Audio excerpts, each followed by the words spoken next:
하나님의 말씀 봅니다. 하나님의 말씀은 에스겔 1장 1절에서 14절 말씀입니다. 구약성경 1151쪽에 있습니다. 에스겔서 1장 1절부터 14절까지의 말씀을 교독을 합니다. 1절의 말씀을 제가 먼저 봉독해 올립니다.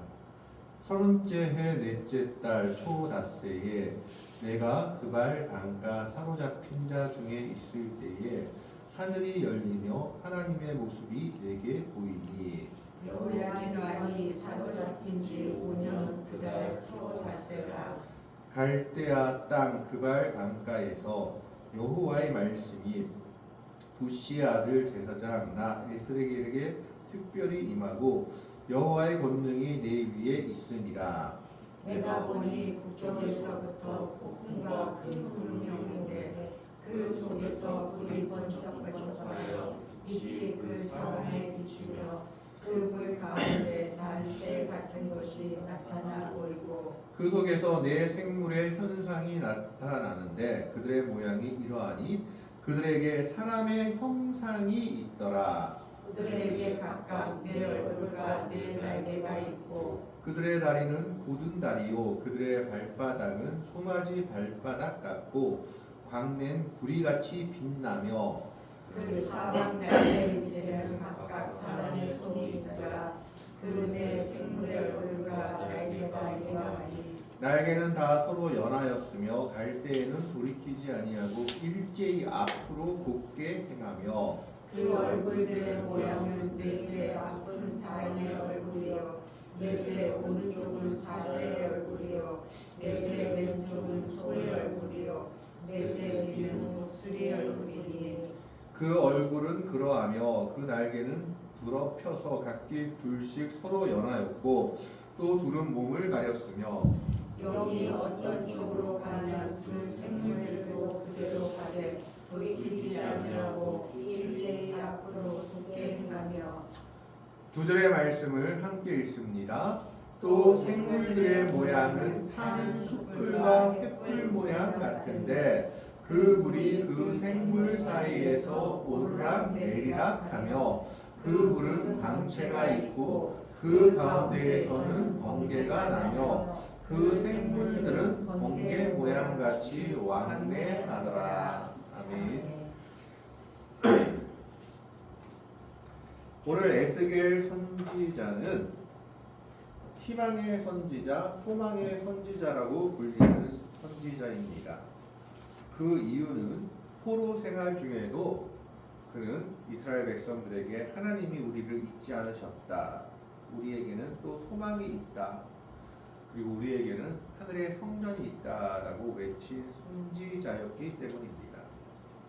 오늘 1절에 보면 30째 해 넷째 달 초닷새에 그발 강가 사로잡힌 자 중에 내가 있었다라고 말하고 있습니다. 여기서 30째 해라는 것이 무엇을 말하느냐에 대해서는 의견이 분분합니다. 왕들의 연호를 말하는 것이 아니냐, 제국의 연호를 말하는 것이 아니냐라고 얘기를 하는데 그 중에서 가장 많은 지지를 받는 것은 에스겔의 나이를 이야기하는 것이다. 그러니까 에스겔이 하나님의 이상을 본 나이가 30살이었다라고 얘기하고 있는 겁니다. 예레미야와 에스겔 당시에 이스라엘 백성들에게 한 가지 의아하고 풀리지 않는 의문들이 있었습니다. 바벨론이라는 나라가 강성해져 가지고 3차에 걸쳐서 남유다를 침공하여 예루살렘 성전을 완전히 박멸시켜버리고 많은 사람들을 바벨론으로 포로로 끌려가게 됩니다.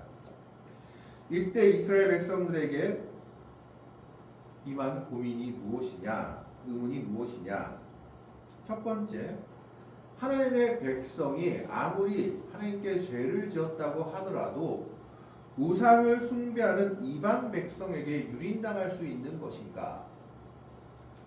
아무리 우리가 죄를 지었다 할지라도 우리는 하나님을 믿는 백성인데 우리보다 더 죄가 많은 이방 백성들, 우상 숭배하는 그런 백성들에게 우리가 유린당하는 것이 하나님의 뜻이 맞느냐라는 의문이 있었습니다. 두 번째는 하나님이 성 대신 성전인 예루살렘 성전. 이제 그 예루살렘 성전이 느부갓네살 왕의 침공으로, 바벨론 왕의 침공으로 무너져 버리고 나서는 우리는 어디서 하나님을 만나고 하나님께 기도해야 되는가? 하나님이 성전에 계셨는데 그 성전이 없어진 우리는 하나님을 어디서 만날 수 있는가? 라는 의문들이 있었습니다. 그리고 이 당시 3차에 걸쳐서 포로 생활을 했던 사람들과 예루살렘 남아있던 사람들 간의 대립도 있었습니다. 무슨 말이냐 하면 바벨론 땅에 포로로 잡혀가지 않았던 예루살렘 땅에 남아있던 남유다 백성들은 포로로 잡혀간 백성들을 향해서 뭐라고 생각했느냐? 너희가 죄가 많아서 포로로 잡혀갔다 라고 생각을 했던 겁니다.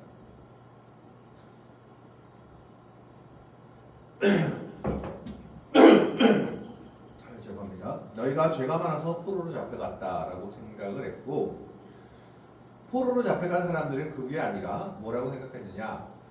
우리가 너희 대신 고난을 받는 것이다. 우리가 고난받는 종이다 라고 생각을 했습니다. 그래서 예루살렘에 남아있는 사람들과 포로로 잡혀간 유다 백성들끼리도 서로 견제하며 간극이 있었던 겁니다. 예루살렘에 남아있던 사람들은 포로로 잡혀가는 사람들이 죄악 때문에 잡혀갔다라고 생각했고, 포로로 잡혀가는 사람들이 아니다. 너희가 지은 죄악 우리가 대신 고통받고 있는 것이다 라고 생각하며 서로 대립하고 있었습니다. 그런데 이 당시 포로 생활은 얼마나 힘들었는지 이 포로 생활에 대해서 쓴 시편이 시편 137편입니다. 우리가 시편 137편을 한번 살펴보면 뭐라고 되어 있느냐 하면 이게 시편이 맞나 할 정도의 처절한 내용들이 나옵니다. 시편 137편을 제가 한번 읽어드리겠습니다. 혹시 찾으실 수 있으면 같이 찾으면 좋겠습니다. 시편 137편에 보면 1절 우리가 바벨론의 여러 강변 거기에 앉아서 시온을 기억하며 울었도다. 2절 그 중에 버두나무에 우리가 우리의 수금을 걸었나니. 3절 이는 우리를 사로잡은 자가 거기서 우리에게 노래를 청하며 우리를 황폐하게 한 자가 기쁨을 청하고 자기들을 위하여 시온의 노래 중 하나를 노래하라 함이로다. 4절 우리가 이방 땅에서 어찌 여호와의 노래를 부를까. 5절 예루살렘아 내가 너를 잊을진대 내 오른손이 그의 재주를 잊을지로다. 무슨 말이냐 하면 바벨론의 여러 강변은 어디냐 하면 이스라엘 백성들이 포로로 잡혀가서 노역하던 곳입니다. 노역하던 곳에서 바벨론 사람들이 야 너희 이스라엘 백성들은 노래 잘한다면서 라고 얘기하며 우리 앞에서 노래 한 곡 좀 뽑아보라 라고 요청을 했던 겁니다. 그러니까 이 유다 백성들은 수치스러웠던 것이죠. 우리가 포로로 잡혀온 것도 수치스러운데 이 바벨론 이방 민족들이 하나님의 노래를 우리 앞에서 한번 해보라 하니까 차라리 내가 손목을 꺾어버리고 그리고 우리 수금, 악기를 나무에 걸어버리고 말지 내가 너희를 위해서 노래하지 않겠다라고 얘기하고 있는 겁니다. 심지어 7절 말씀에 여호와여 예루살렘이 멸망하던 날을 기억하시고 에돔 자손을 치소서 그들의 말이 헐어버리라 그 기초까지 헐어버리라 하였나이다. 에돔은 이스라엘 백성과 어떻게 보면 형제와 같은 민족인데 남유다 백성들이 말할 때 에돔 백성들이 손뼉을 치면서 옆에서 뭐라고 얘기했느냐 하면 바벨론 군대한테 남아있는 거 다 없애버리고 더 깊게 침공해서 남유다 백성들을 아주 없애버리십시오 라고 얘기했다라는 겁니다. 그래서 심지어 이 사람들이 얼마나 억울했는지 이게 성경이 맞나 싶을 말을 얘기를 합니다. 9절 말씀을 보면 내 어린 것들을 바위에 메어지는 자는 복이 있으리로다. 바벨론에 대해서 말하는 겁니다. 바벨론의 아기들을 바위에다 아예 떨쳐버리는 사람이 복이 있을 것이다. 잔인하죠. 근데 그 정도로 지금 이스라엘 백성들은 고난을 당하고 있었던 겁니다. 바벨론 포로로 잡혀와서 그발 강가라는 곳이 어디냐? 이 그발 강가라는 것은 운하 지역이라고 합니다.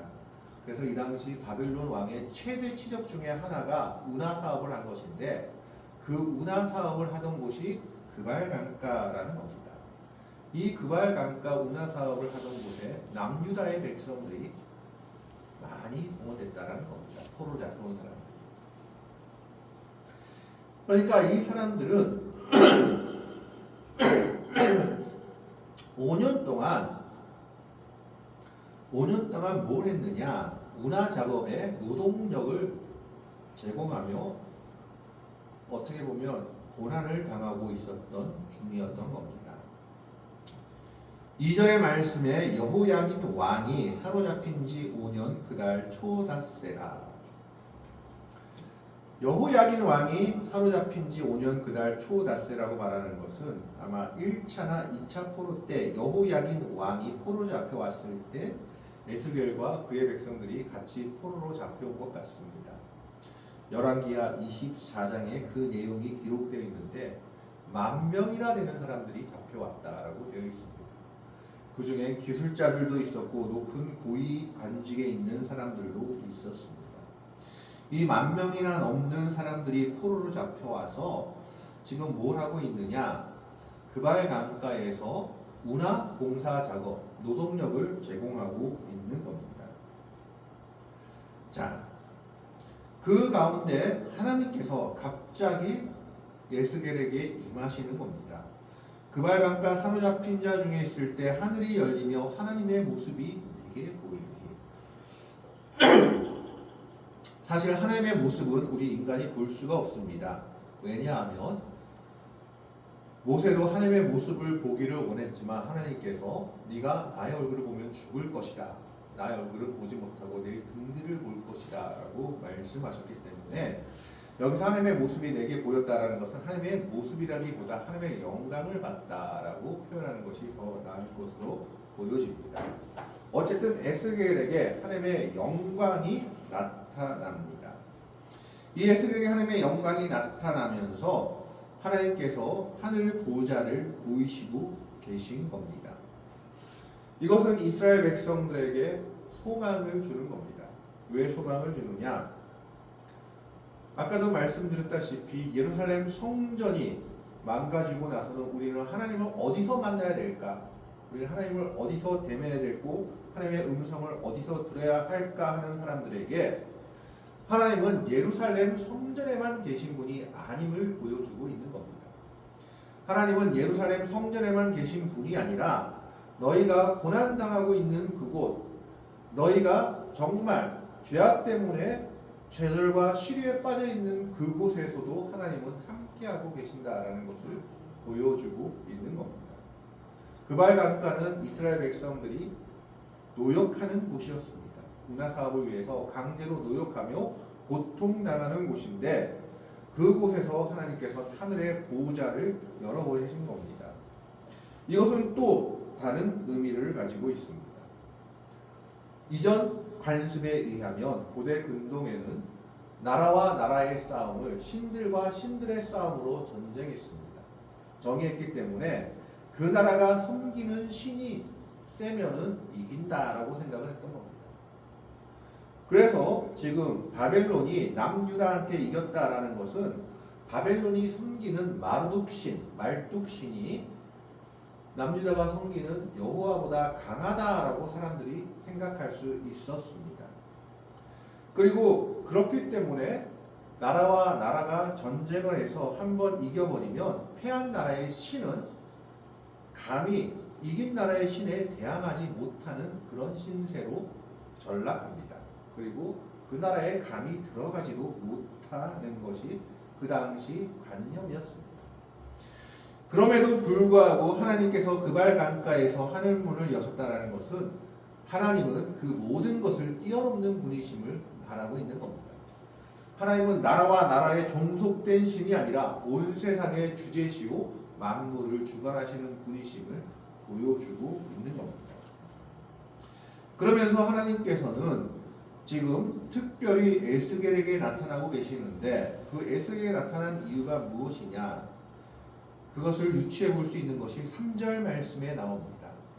3절 말씀에 보면 갈대아 땅 그발 강가에서 여호와의 말씀이 부시 아들 제사장 나 에스겔에게 특별히 임하고 여호와의 권능이 내 위에 있으니라. 에스겔은 자신을 제사장이라고 말하고 있습니다. 포로로 끌려왔기 때문에 이미 나라도 거의 망해다시피 했기 때문에 제사장이라는 직분 자체가 별로 의미가 없습니다. 그럼에도 불구하고 에스겔은 제사장의 직분을 지키면서 살아왔다라는 것을 보여주는 겁니다. 그것을 알아볼 수 있는 것이 여호야긴 왕이 사로잡힌 지 5년 그달 초닷새라라고 얘기하는 것은 보면 에스겔이 사로잡힐 때가 25이었습니다. 그리고 자기가 지금 제사장이라고 말하는 때는 30살이 되는 해입니다. 이것은 무엇을 말하느냐? 구약의 율법에 의하면 제사장은 아버지의 뒤를 이어서 제사장이 되는데 30살이 돼야만 제사장이 됩니다. 그런데 30살부터 제사장이 되는 것이 아니라 25살부터 우리로 말하면 견습 기간을 거칩니다. 제사장이 되기 위한 시간을 가진다라는 겁니다. 그래서 5년 동안의 훈련을 받은 후에 30살이 된 때에 비로소 정식 제사장이 됩니다. 그래서 이 정식 제사장이 되기 위해서 5년 동안은 제사장의 제복을 입고 제사장의 두건을 쓰고 생활하면서 30세에 30세가 되는 해 정식으로 향유를 뿌리면서 제사장으로 임명받게 됩니다. 그러니까 지금 이 에스겔은 아무 소망도 없는 지금 이 포로 생활 속에서도 하나님께서 자기에게 주신 직분과 직위, 사명을 잊지 않고 있었던 겁니다. 5년 동안 그가 제사장을 잊지 않고 제사장의 역할을 하기 위한 견습 기간을 충실히 보냈고 30살이 되었을 때 내가 제사장이다 라고 말한 에스겔에게 자신의 사명을 잊지 않은 이 에스겔에게 하나님께서 하늘의 보좌를 여시면서 선지자의 역할을 맡기시는 소명장이 시작되는 겁니다. 하나님의 백성들은 어떤 상황에 있든지 어느 곳에 있든지 자신의 본분이 무엇임을 잊지 말아야 합니다.